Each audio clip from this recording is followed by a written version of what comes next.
anya to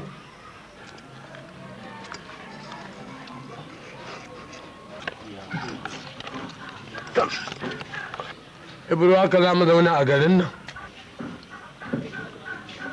wallahi gari mu koma gida mu yi girbi alƙuran ne dama gudun noma na yi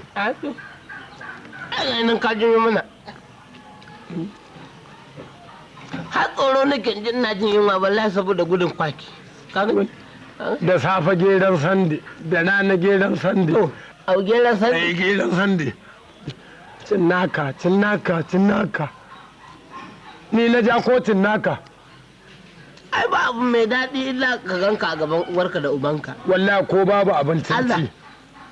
wallahi kullum gari wa hentin da mami billahi lazi a gani kawai mu koma ya za mu yi garin uwarmu ne dan wuya ai ba abin daɗi ba wannan wuya ne ta sadda wuya wannan daɗi ne nake dan wuya ai ba yo daɗi ne mana da babu ba ma gwara ba daɗi ba da can baka ya fi na ƙwarya aka ce ko kana gudu kaya ba to